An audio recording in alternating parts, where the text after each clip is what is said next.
everyone, I'm Elise, the director of NAMI's STAR Center. Thank you for joining us as we explore peer support programs and talk to some awe-inspiring and empowering peer leaders in our communities who are going to share their stories of recovery, work in the community, and self-care tips. If you're new to the STAR Center, please check us out at peerstar.org, where you can learn more about us. What we want to do here is to support you to connect with the power of your own story, embrace leadership opportunities, and build communities where every person and family coping with mental health and substance use challenges has hope for a meaningful life. I look forward to sharing my story, the stories of others, and learning from each and every one of you through the STAR Center podcast titled Hear Me Now. Today on Hear Me Now, we get the opportunity to speak with Jacquese Armstrong. We're going to talk to her today about healing through self-expression. Jacquese Armstrong is a recipient of the 2019 Naomi Madgett Long Poetry Award. She's a poet and writer residing in central New Jersey. Jacquese was a 2015 recipient of the Ambassador Award from the State of New Jersey Governor's Council on Mental Health Stigma for promoting wellness and recovery and reducing stigma through arts. She's published 2 poetry books, Blues Legacy in 2019 and Dance of the Shadows in 2017. Jacquese's work has appeared in Midnight and Indigo, Ourselves Black and For Harriet, among others. She's also a workshop creator and facilitator, and presently works at NAMI New Jersey as their Dara Axelrod Expressive Arts Network Program Coordinator.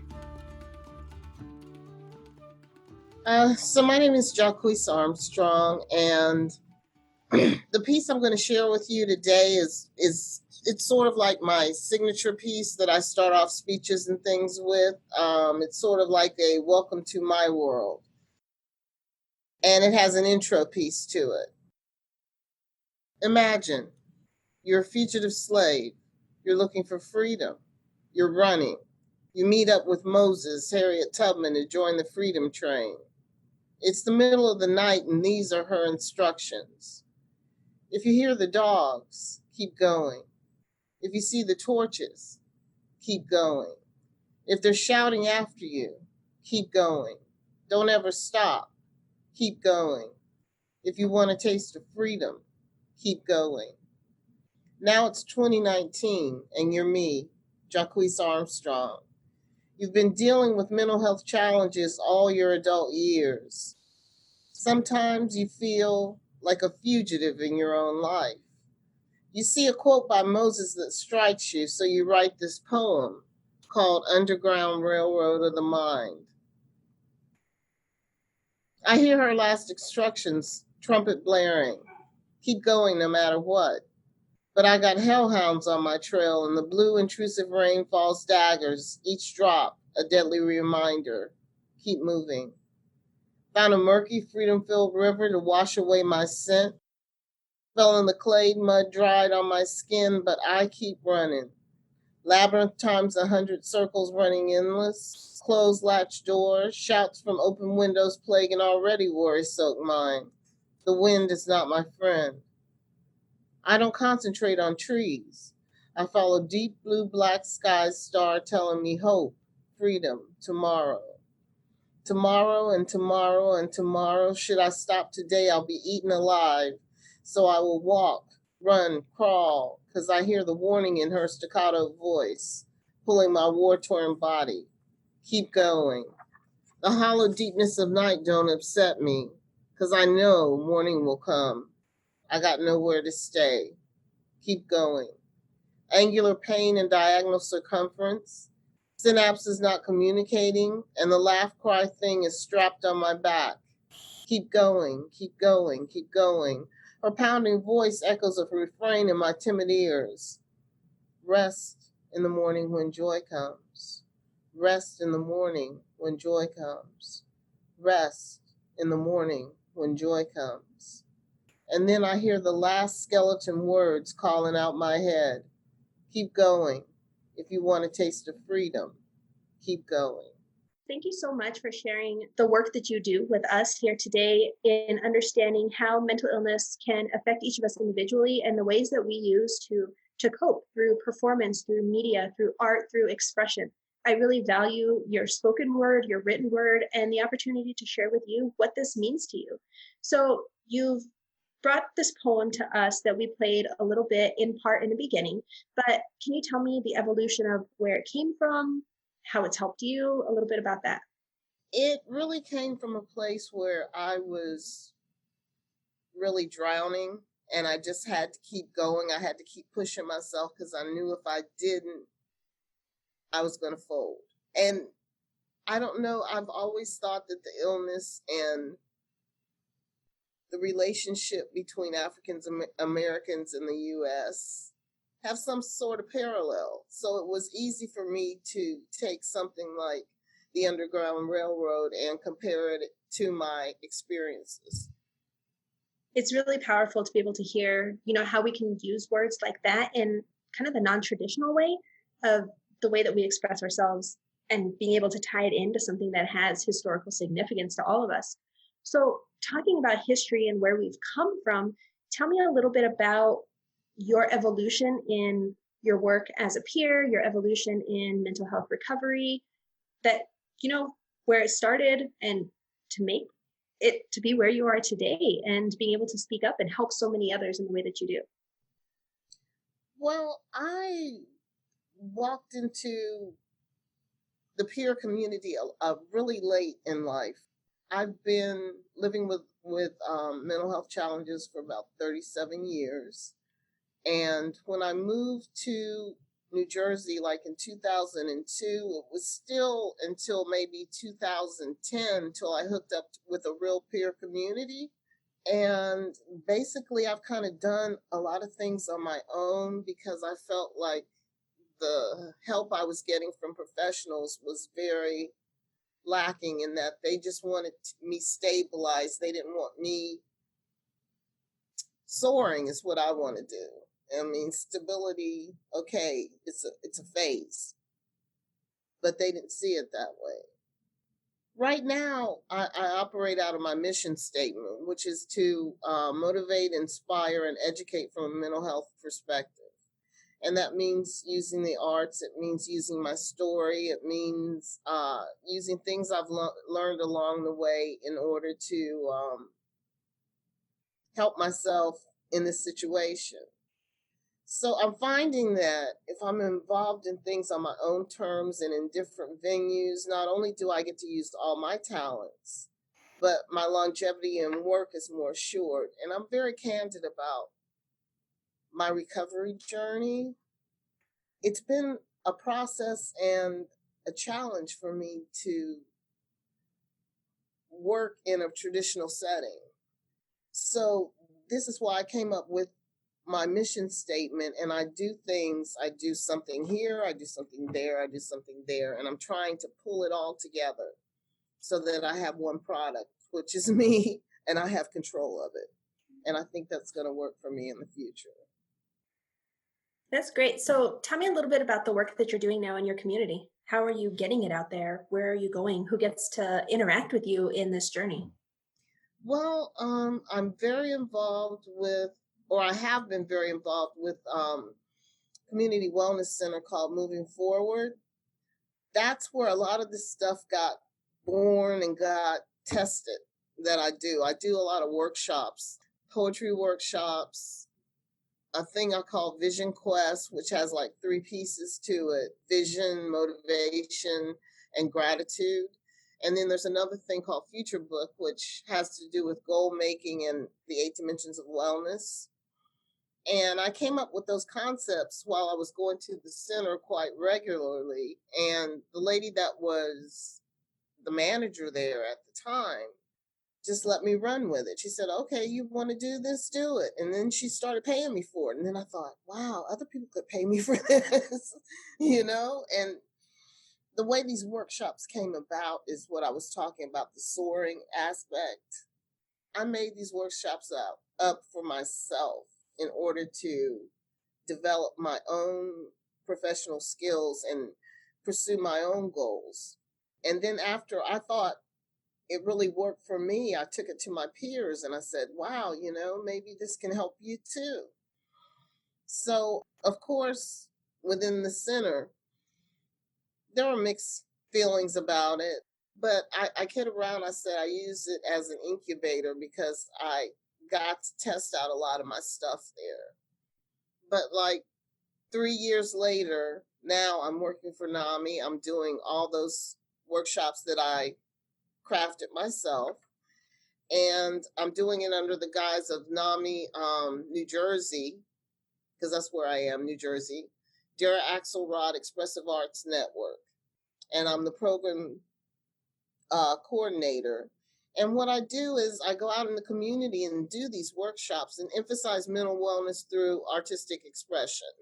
I think that when you come to the general public with mental wellness and art, then you have their ear more likely than if you come to them with mental illness. So I don't even like that term. I think it's pejorative. I always use lived experience or something else. So, in hearing what you're saying, is that getting validation from people through your work and through your art and through your self-expression kind of snowballed into, you had somebody at one point say, hey, here's a platform, here's an opportunity to share yourself. And getting that validation helps us to say, hey, not only is my story important and where I've come from and my lived experience important, but I can help others find that empowerment also in whichever way it feels comfortable for them. So I love to speak publicly. I always laugh and tell people that you give me a microphone and a stage, you're going to have to pull me off. You're going to have to cut the mic.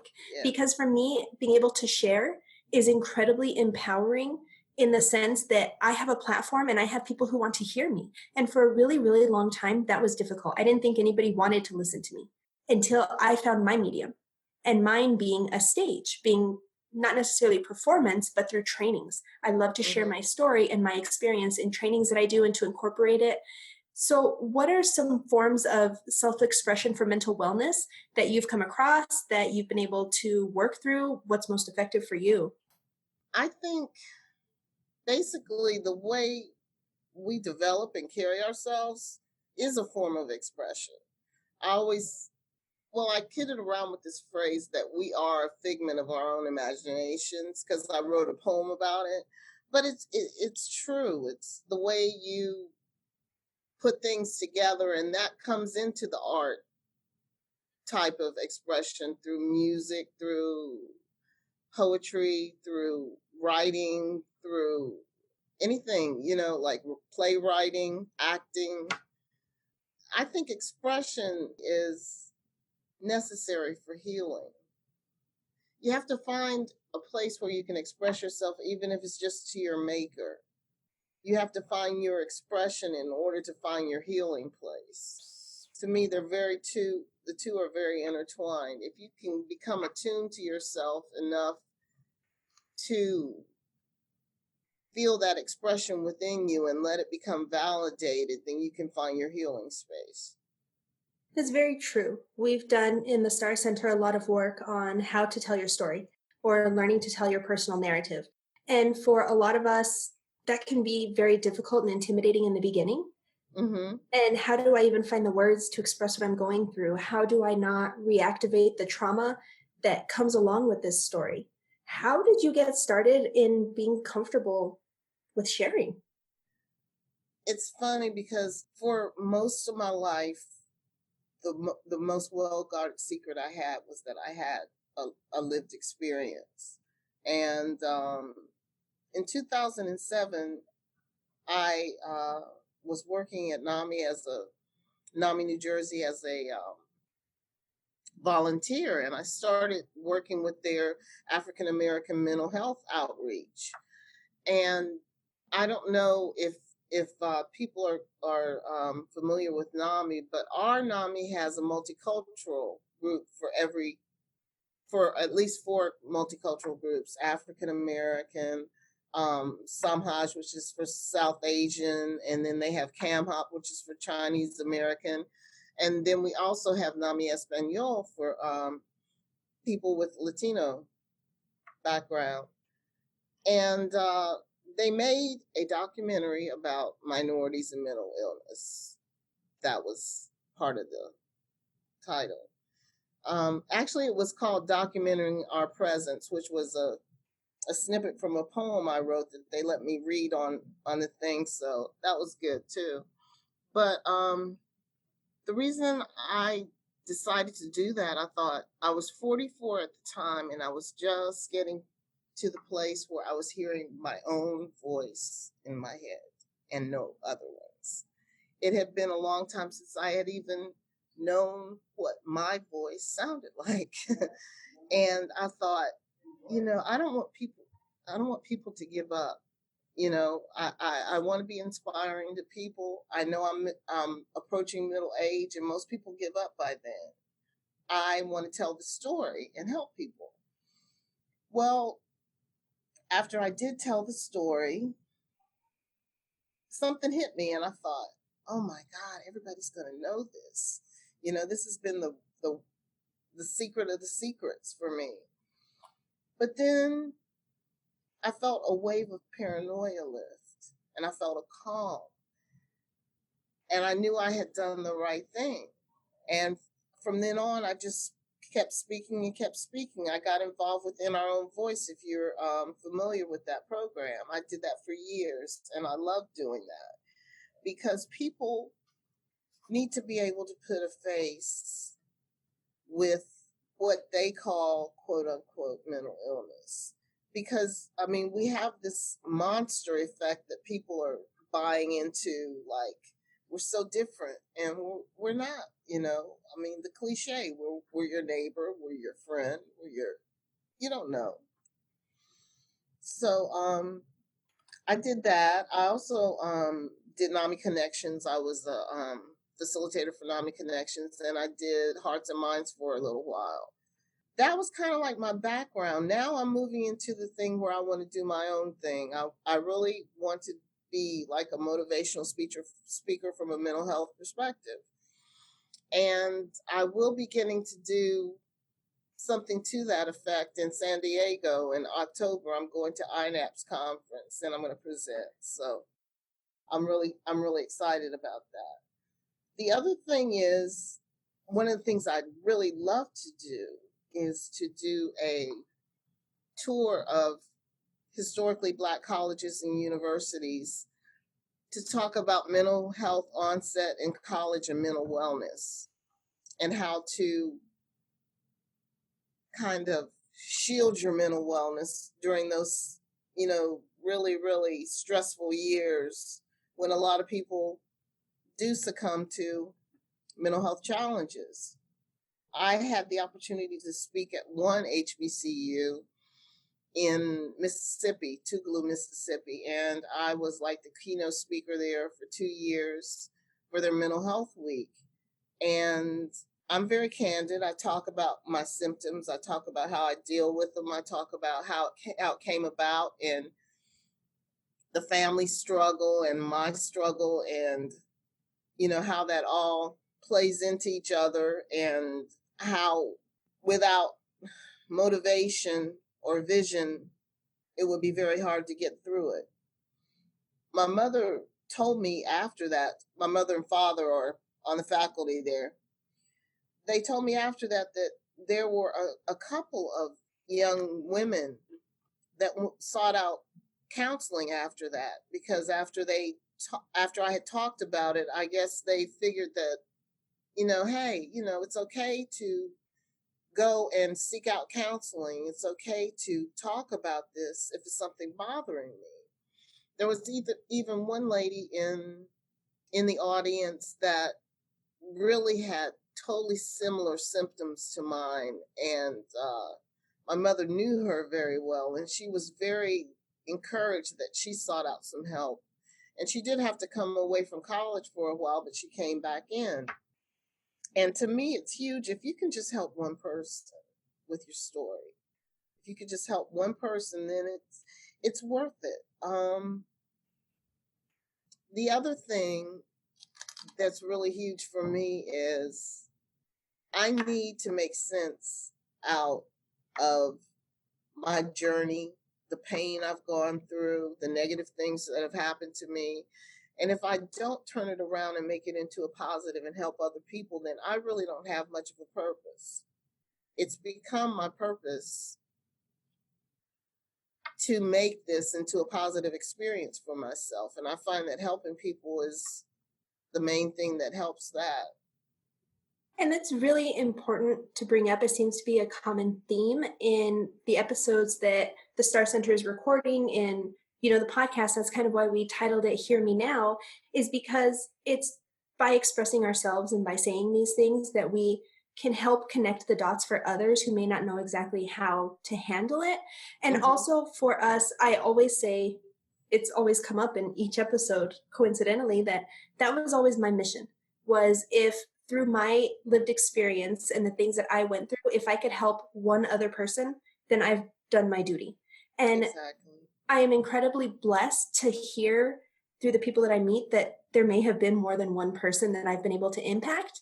But every day when I start to get overwhelmed, when I stand in front of an audience that is larger than I expected, or I'm feeling especially anxious or intimidated that day, I focus on that one person. Just, I ask through my faith, give me the opportunity to share to one person who may need to hear what I have to say. And being able to do that in the work that you do, we're also talking a lot in these podcasts about the cycle of silence, and especially in minority groups. And now that we're getting these opportunities to speak through programs, especially that NAMI education programs are offering, is for us to break this cycle of silence. It's so important within our families and our communities to say, nobody before me talked about these things. Nobody was comfortable with it, but I'm going to be the one to change that story. I'm going to be the one to step up. And yes, there may be a little bit of discomfort in the beginning. There might be a little bit of shame that we felt afterwards for having that vulnerability, but I owe it to those that come after me and those who stand beside me to share and express myself so that we know as a collective that we're not alone. Because this cycle of silence is what has kept us down for so long and has created this discrimination in mental health services and behavioral health, because people experience it.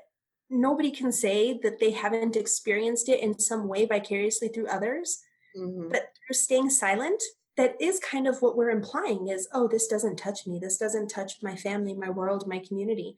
And being able to express ourselves in that way opens up for others to be able to express their perspective, because nobody's going to have a story exactly like mine. Right. Nobody's going to have a story exactly like yours. And that's the beauty of it, is that opens up a lot of space for people to say, okay, this is something that, I can break down my walls a little bit in hopes that I can help somebody else. My ultimate goal is that my daughters not live in the same silence that I lived in, because it wasn't healthy for me. I did not have mental wellness until very late on in life. And to be able to say, I can express myself through drawing, through painting, through music, through poetry, I'm infatuated with poetry slams now. Oh, wow. Yeah, there's a group of incredible young women, 13, 14 years old, who are standing up to microphones and in these poetry slams saying things that I thought that only I felt. And that was my draw to you, Jacquese, is to hear some of the things you say, and looking at some of the things that you do is like, wow, we intersect. Your story intersects with mine in so many places. And being able to show it in self-expression and to be able to be a voice for maybe someone who's not quite there yet, but hopefully is, on that path. So what are some of the other ways that you've expressed yourself? We got to hear a beautiful piece of yours at the beginning of the episode. What are some other things that you do to express yourself? Basically, I'm a writer and a poet. So I do have a book that came out in February. It's called Blues Legacy. It's kind of my impression and my gleaning ideas out of the fact that as African Americans, we have related to music for so long, and we have brought our music here and sort of developed it, and I have certain theories about that. I think that we were robbed of our voice.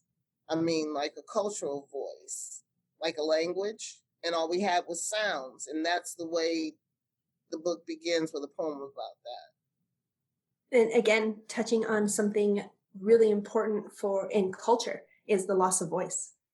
I come from the Hispanic heritage, and there was a generation in my family that literally lost their voice through linguicide, because the Spanish language was torn down. And so when my parents were growing up, they weren't taught our mother tongue. They weren't taught our language, because to them, in their communities that they were growing up, society told them that it was ugly. It was dirty. You don't use those words. You speak English. And so my parents lost that very important piece of a way to express themselves, because there are some things that just don't translate. You know, you say it in a natural tongue and it comes out. And when you try and translate it, you know, some of the spirit is lost in that translation. And so when you're talking about a loss of voice. Yeah, I'm laughing because that was part of the poem. It was like, I can't recall a language I feel. You know, the language I have is antiseptic for me because I don't feel it. You know, it doesn't express everything I want to say. Yeah. Oh, you gave me chills feeling that, because it's something that in my recovery journey, that was one of the things that I had to understand, was that I had this subconscious loss of identity. I was a young Hispanic girl in the Latina community in New Mexico, where, you know, this language is used, but I didn't have that piece of me. So I felt like you know, which world do I really fit into? I don't know my language, the language of my people, of my ancestors, but the language that I have now doesn't quite articulate what I need to say. And so having that disconnect in between, you know, in your opinion, what is a type of self-expression that we could use when we feel those ways? The words just don't come. I don't know the words to use. You know, that's why I love some of the workshops that I make. Basically, you express yourself through collage. I mean, you find a picture in a paper, you write a poem and put it on there, or you find words and you put the words together. Not only does it stimulate your problem solving skills, it makes you more creative, but it brings something, I don't know, it makes you more conscious of where you are. It gives you insight. And I think that's a good way of expressing yourself, because that's something you can find anywhere, a magazine, put it together. This is how I feel today. You know, visual is very, very powerful, and anybody can collage. Music is like that too, but I have music for every mood. I'm one of those music. Right. It doesn't have to be necessarily making music for the things that you do, but just listening to music, because I have those things too, where I'm just in a space where I can't get out this emotion that is boiling up inside of me. What do I do? And so by putting on, you know, some heavy metal, putting on some rock can really just help me express myself in that way. Same thing with putting on rancheras, which is Spanish music. You know, I grew up with it, and it helps me express myself in that way. It helps me connect to that piece of me. And so sometimes just listening, sometimes just being able to do little things with music. I would never consider myself an artist. You know, I can draw some really good stick people, but that's pretty much the extent of it. But also realizing that nobody has to see it. I can draw for me. I can draw where I visualize myself being. I could draw a beach to help calm my soul.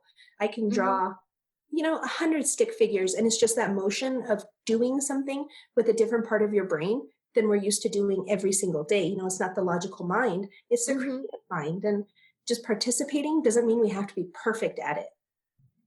That's another thing.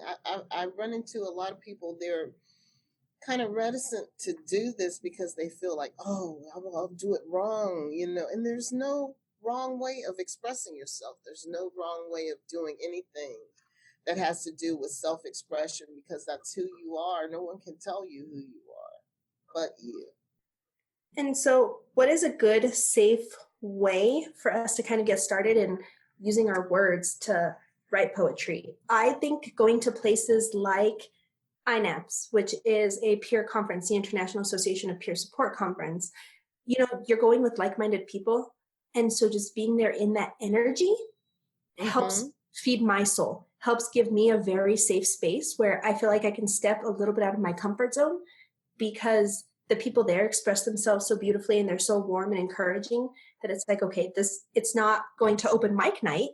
That I don't know that I could do that, but it's going with like-minded individuals that I can, okay, I'm going to take some baby steps, you know, and just try it out. You know, is that kind of how you got started in the verbal expression of it, of saying it? The verbal expression, I never wrote. I was a junior in chemical engineering when I had my first break.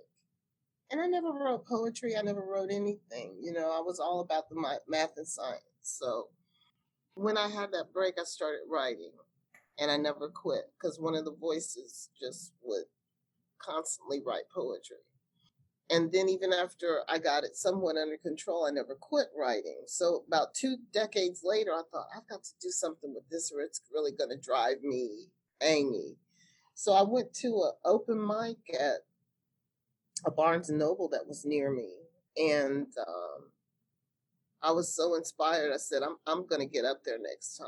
And my hands were trembling and my voice was trembling, but I shared my poem. And then I joined a poetry group. And I just think the more you get up, the more you do it, the less intimidated you are by doing it. Right. It's like that exposure, right? Exactly. Sometimes we have to talk ourselves into you have to do it once to realize it's not as scary or that it's encouraging. We're going to talk on another episode about the inner critic. One of the biggest things that I carry with me that makes things really difficult is that inner critic, is that voice inside of me saying, nobody wants to hear you. Nobody will understand what you're trying to say and you're going to sound silly. And breaking that down, breaking down the inner critic that we're going to talk about through, doing a podcast episode, that can be frightful.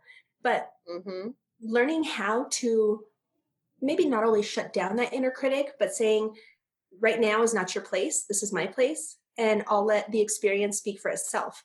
And then when you have great response and people encouraging you and saying, thank you for sharing, and especially when you hear that you've impacted somebody's life, that inner critic in that instance gets smaller and smaller. And that voice goes down and we learn to shut it out or move it away and say, this isn't for you right now. I don't need to hear your criticism because I know that what I'm doing is right and it's worked for me in the past. And so how do we work through that inner critic in your perspective in expressing ourselves? It's funny because I was thinking about that today because I have a tendency to be very negative with myself. And I've kind of drowned that out because I'm mostly into gratitude now, gratitude to my maker. I'm very on a spiritual path that's helped me in the past and it's going to get me to the future. But what I do is I don't even talk to myself anymore. I talk to God. And I cut out the middleman and then I don't get the inner critic that much. So. It's true. And then the more that you do, you say, see, that was beneficial. And that's not what I told myself. I had convinced myself that I would fail and bomb. But, sometimes even not doing 100% the best job you've ever done, you still do well just by being there, just by being present. And by having that space of positive self-talk and gratitude. What are things that you're grateful for? Just bringing that up helps us. What are you grateful for? It does. Basically, I'm grateful for everything. I started living graciously is what I call it. I started doing that about 4 or 5 years ago. I was in the deepest depression, not that I've ever been in, but it was a really deep one. And no one could help bring me out. The medication can't do it. The therapist wasn't helping me. And somehow I got affiliated with gratitude and I did a lot of research on it. So I did that 28-day challenge where you write down 3 things every day that you're grateful for and then see what your mood is afterwards. Well, I just kept doing it. And after 4 months, it's like I was a different person, and it's like the longer you do it, the more the little things are the things that you just keep saying over and over that you're grateful for. Just like maybe the smile of a child or like I have a little neighbor that always opens the door for me, things like that. Those are the things that really make you, make life worthwhile. So you realize that, and that kind of carries you on. Yeah, and that's a big thing. That's something that I've had to learn is to be grateful for the experiences I've had, whereas I used to see them as struggles and inequities and why me, woe is me, nobody else does this. But now being grateful because it gives me the opportunity, first off, to meet people like you.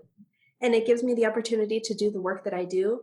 And honestly, I don't know that I would be the person that I am, who I'm happy to be, if it weren't for those experiences, right? So it's reframing and saying, yes, it was hard, but I don't know that I would change a lot of it because it brought me to this great place with great people who surround me every day and can see the struggles that I went through as a part of my life and as a part of who I am. Yeah, I was listening to a TED talk. I can't remember who gave it, but he was saying, and at the time I was not in the space to receive it, but I think of it often. He was saying basically the same thing you're saying. He said, if you love yourself, then you are not sorry for these things that came before because they made you you. Mhm. So if you love yourself, then you love other things that have all the negative things that have happened to you because they help shape who you are in this time. So yeah, I can appreciate that. Yeah.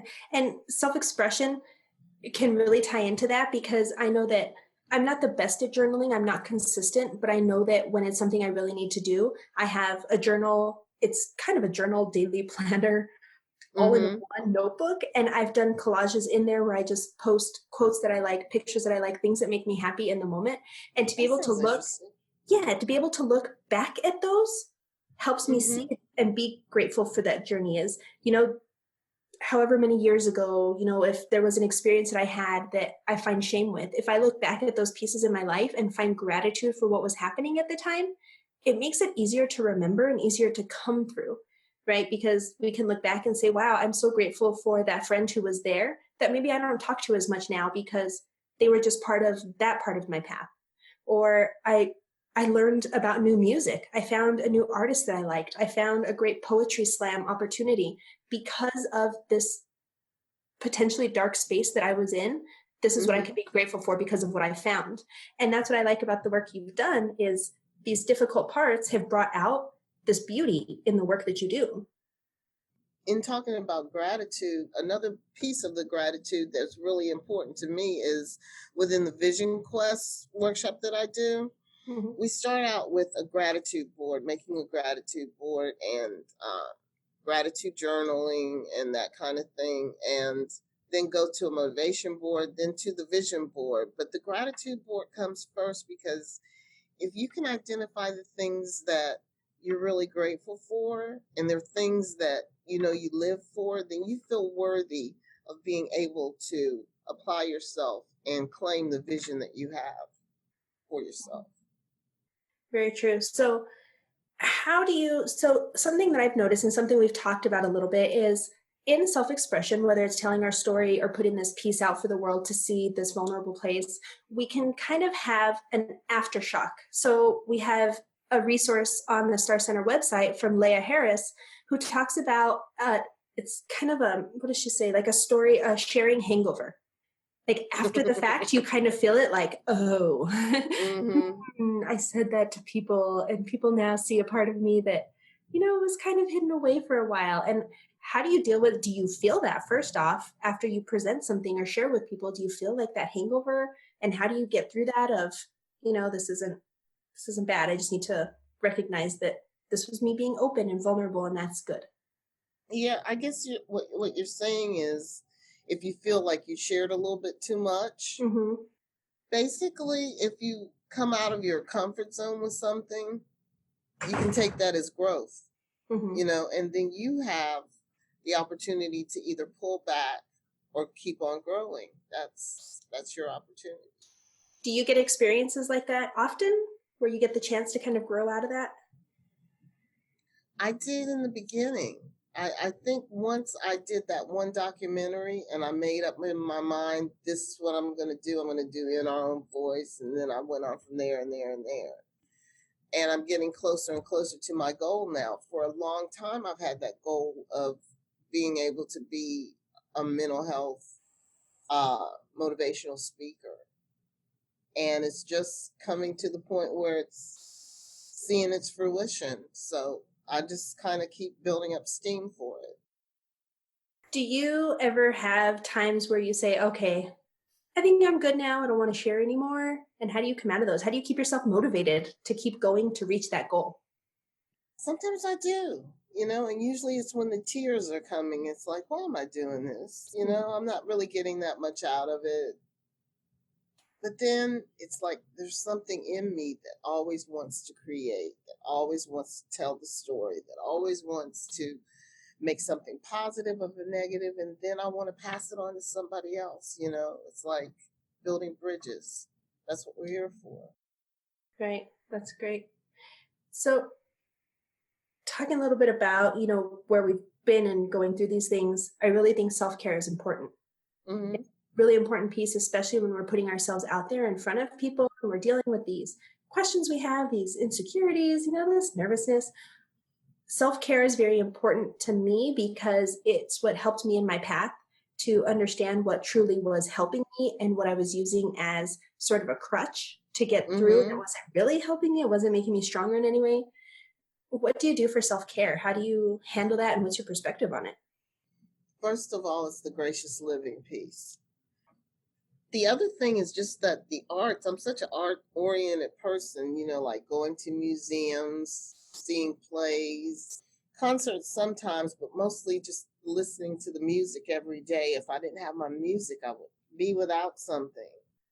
Feeling at one with nature and seeing my maker through his expression of art, which is our natural earth. That within itself, just realizing that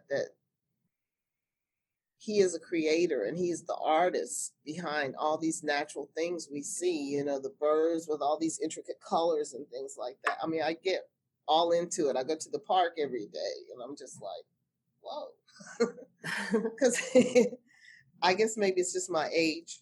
I'm getting to the point where it's amazing to me that someone could have put that much thought into everything. And then when you think of that, you think, if he put that much thought into a bird, then he put that much thought into me. So I must be worth something too, Mm-hmm. Yeah. Well, with age comes wisdom, so they say. I'm hoping so to they say. tap into that. Yeah.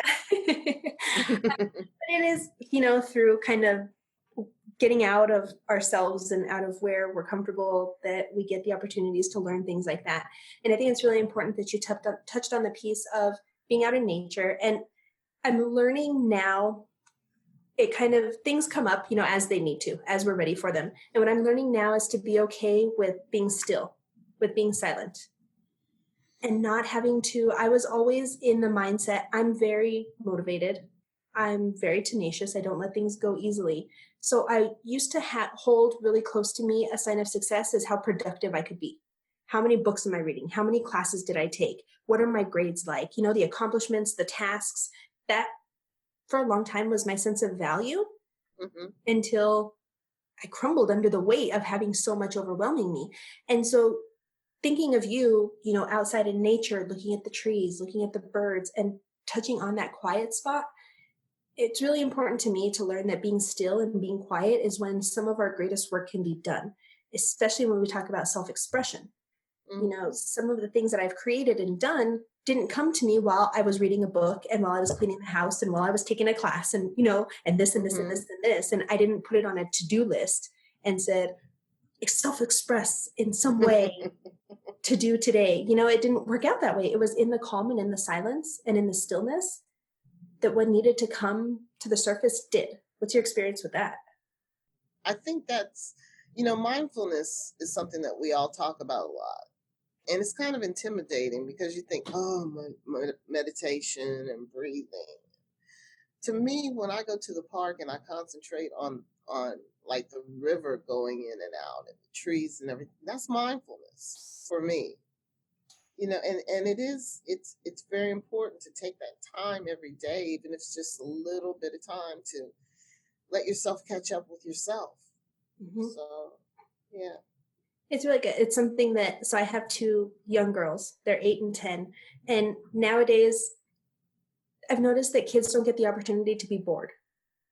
And so when they come to me and they say, Mom, I'm bored, I tell them, good, go sit outside and that means that you need to come up with something on your own. You don't need that immediate gratification of something on the phone, on a tablet, on TV, me entertaining you. You need to sit in that space and come up with whatever you come up with. I mean, if it's building a castle in the grass, if it's making up a dance with your sister, that's when creativity comes forward, when we give ourselves that opportunity to pause and say, I'm just going to sit in this and be okay with that. Yeah, I think that we're losing a lot of true creativity because we want to box and wrap so many things, and everything has to be marketed and slick. And everything is not slick. Some people have ragged edges. I know I'm one of those people, and they try to jam you into a box. Doesn't fit. Sorry. Right. Yeah. So in knowing these things, as we say, we're getting wiser as we go on. Do you get the opportunity to mentor, to share the information that you've garnered with people? Not really, except for in the forms of the workshops that I do. I'm always using my stories and my experience to come up with the presentations.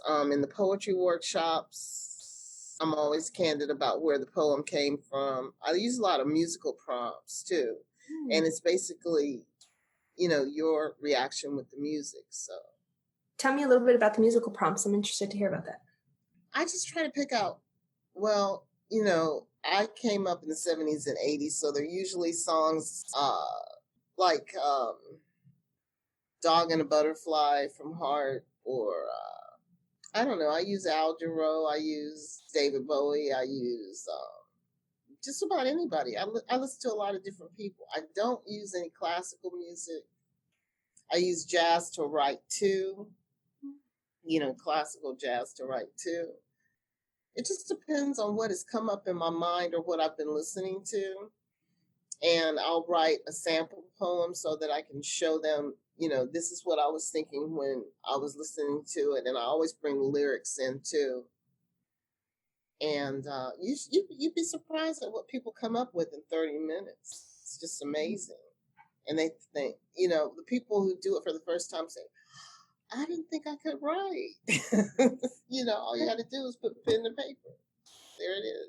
And I'm always very loose about my interpretation of what poetry and writing is. If you want to write one word and that's your expression, that's your poem. No one can tell you how to write it. No one. Yeah, it doesn't have to have the rhyming or the haiku. No. Right? No, And it I doesn't think have to have any structure whatsoever. It's just you. Yeah, and that's where I know I personally fall short is I set these expectations that, okay, I'm going to sit and write a poem and it's going to be Walt Whitman worthy and it's going to be Jacquese Armstrong worthy, right? I want it to be just like theirs. And then I shut down because those expectations are unrealistic and that's not where my flow was going to. Well, you were talking about having the weight of all that stuff on you, of trying to be, the good student, the good person. I understand where you're coming from with that. I was thinking about that today. I try every once in a while to really assess myself and say, why are you doing this? If you don't do this, what's going to happen?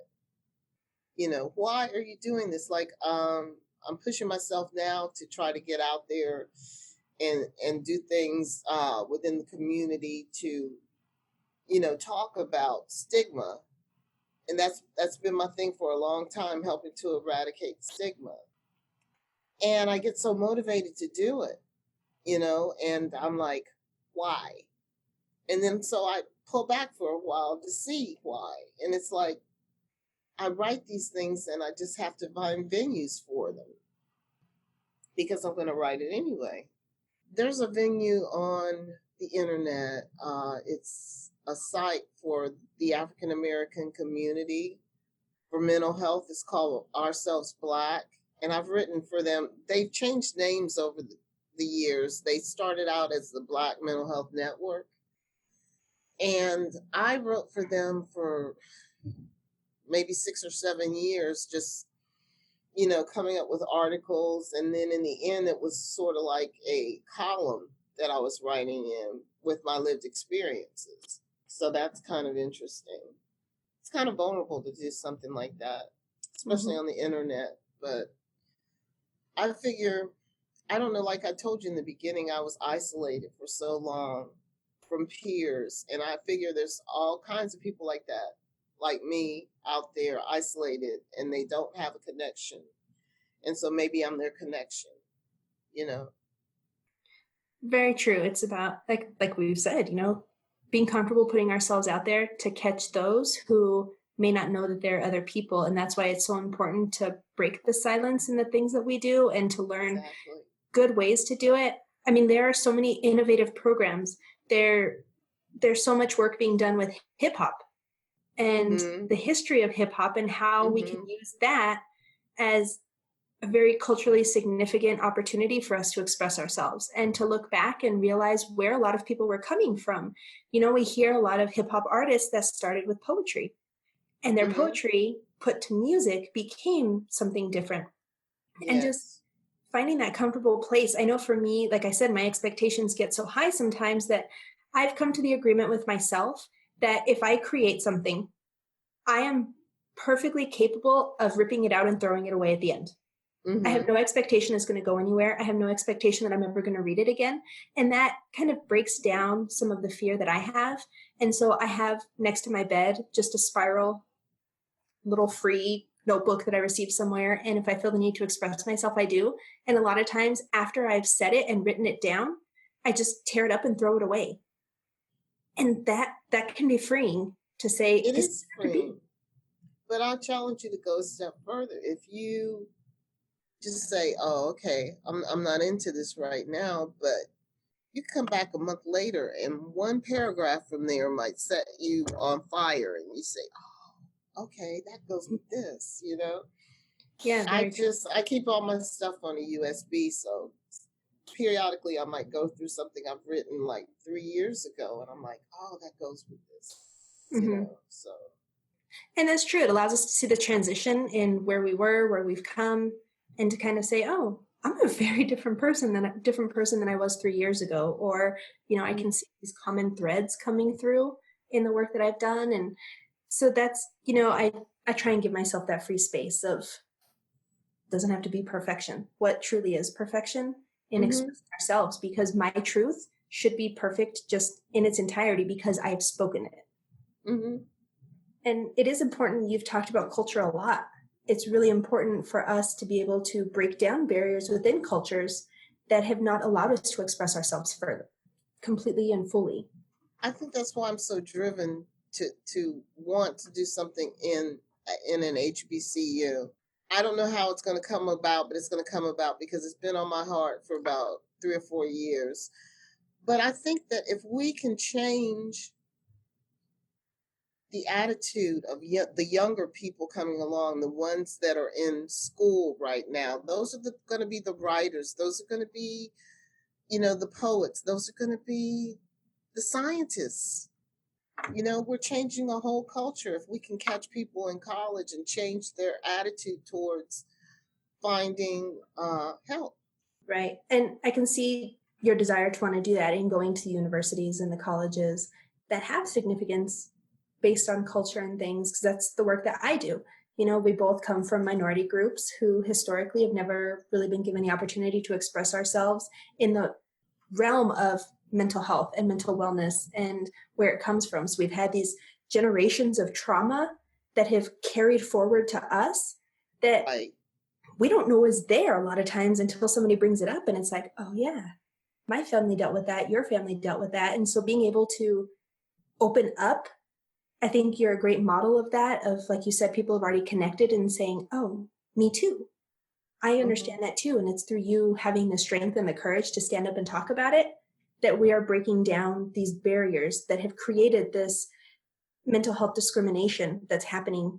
And there are people who are still going to say things today that are going to lead to that discrimination, but it's up to us to be just as loud, if not louder, speaking up against it. Yes. I don't know, when you were talking about that, just flashed in my mind. I don't know if you've ever read this book. It's called Post-Traumatic Slave Syndrome by Joy DeGruy. And she talks about how culture can be the shaping of having mental health challenges. The way we have dealt with things over years in order to shield ourselves becomes some of the things that really are detrimental to us now. So, yeah. Yeah, and I can attest to that. So I grew up in New Mexico with in a community very deep and rich in culture. In my Mhm. roots and being able to trace my family back to before this was the United States and having that beautiful Wow. identity that comes. But Mhm. then I moved to the East Coast to do work, and after undergrad, I was out on the East Coast, and while it's beautiful, it will always have a very special place in my heart. I felt some of my deepest lows because I didn't have that sense of culture tied to me anymore. Everything was, more modern and more current, which is great and Mhm. beautiful. But I had to come back to New Mexico where I am now because there was something here in the power here of having those roots so deep that I can't focus on the historical issues that happen except to say I will recreate them so that my culture remains and stays rich and true, because I've noticed how positive that is for my identity and for my mental wellness. My word for I always have one word each year, and it goes on my vision board. And my word for this year is balance, and that's what I'm trying to seek. I don't think I'm an East Coast person either. I really want to go back down south, so I want to be more around natural surroundings and people who are connected to the arts and that kind of thing. And I think that comes with knowing yourself, with growing Mhm. and becoming older. You kind of fall into what's good for you, and in doing that, you can help others fall into what's good for them too. And Mhm. knowing that we all don't have to agree on that. That is very powerful. We don't always have to agree, but it's about being respectful and understanding the difference in perspectives. Exactly. Because I'm not going to say that your journey was better or worse than mine, or even equitable, in a sense that they were just very different. And that's the beauty and Yes. power in it. It's funny because we within the network that I do, the Expressive Arts Network, I had this idea of having artists come in and show their work that are sort of mental health advocates also. And the lady that came in, actually just last Saturday, she was a visual artist, and she was talking about how she was relating to kind of coming out in mental health Mhm. on her job, and she doesn't work in a mental health venue. And she said, instead of saying like mental health challenges or lived experience, she said mental health different. She was Mhm. mental health different, and I love that, because what is it but different? Right. Doesn't have to be DSM, doesn't have to be anything else. It's just different, and we'll Right. deal with it. Right. Because with everything that we hear in DSM diagnosis labels, there are varying degrees and there are Mm-hmm. different, especially different cultural views of how people see that. There are certain cultures that don't have schizophrenia in their language. So, what does that mean to them when it's occurring within their community? And understanding that and not saying, oh, well, you're less than because you haven't labeled it, but no, saying, Mm-hmm. okay, how is that significant to you? How does that impact you positive and negatively? And being able to have that freedom of expression to say, just because it's different than what I'm used to, explain it to me. Help me understand where you're coming from. And that's how we break down those barriers. Mm-hmm. It's really important. Good. So, are there any last bits of wisdom? I mean, you've given us so much, but if you could impart some words on the younger generation, on people who may not be as comfortable in expressing themselves as you are, what do you I have? guess you have to do the work that's necessary for a breakthrough, and you have to do it over and over and not get tired of doing it. And for for me, that's a part of self-care. It's part of the process, and you can't get tired of that. And the other thing I'm coming to realize, and I keep saying over and over, and it keeps coming out in some of my poetry, is that everyone has a piece of the truth, Mm-hmm. regardless of who they are. You know, you have to recognize the humanity in everyone, because they impact your life and you impact theirs. And I think that's one of the things we've forgotten, is why we're so far away from that at this point in time. That we have to remember that we're all human, and we share experiences, and we don't necessarily see them the same way. We see through our own eyes of our own culture, but we Mm-hmm. have to be respectful of that. Right. Yeah, because we could go live on an island by ourselves, but there would be much less joy in not being able to share experiences with people, and Or we could be all alike and we'd be bored. So, oh, that would be miserable. yeah. And understanding how important that is. Well, are there any other pieces that you'd like to share with us? Anything else from your self-expression that you'd like to share? There is one piece that I'd like to do, because this is a piece that's in Blues Legacy. It's a piece called Stand. I stand because a multitude of ex-slaves nurse my wounds, bandage my head as I lay in catatonic blue. The mind is a lonely and complex environment. Voices will collide and fight for a morsel of dominance. They ignore you and fight each other over your mind. Laugh at the private hellhole, and the public circus comes blazing. Born to be a survivor, dating back to a ship where they told you to forget your name. See, we've got this fortress of hope built around us. Doors chained. No matter what happens, we stand. Thank you. That's very powerful, and we stand. We have to stay standing. Yes. And that's how we are.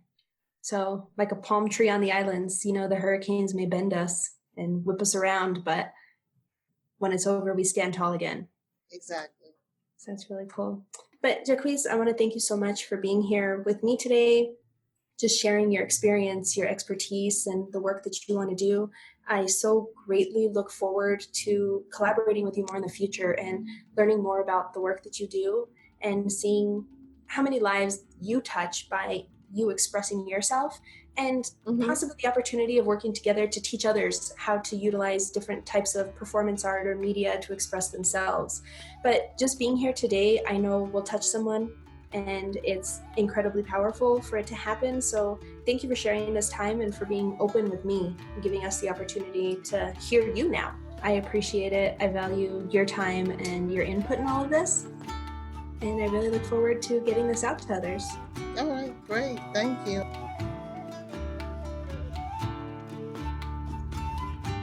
I'm so thankful to the individuals who have come forward and been interviewed for the Star Center podcast. It's so important for individuals to be heard and to hear each other in regards to peer support and mental health.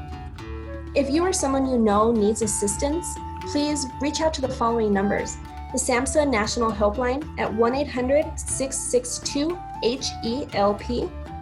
The NAMI National Helpline at 1-800-950-NAMI. or at info@nami.org. And of course, the National Suicide Prevention Lifeline at 1-800-273-8255. Please again, feel free to reach out to us with further information, but also utilize these national helplines for any issues that you may be experiencing, any questions that you may have, or just for an opportunity to talk with someone close. Thank you so much. We'll see you soon.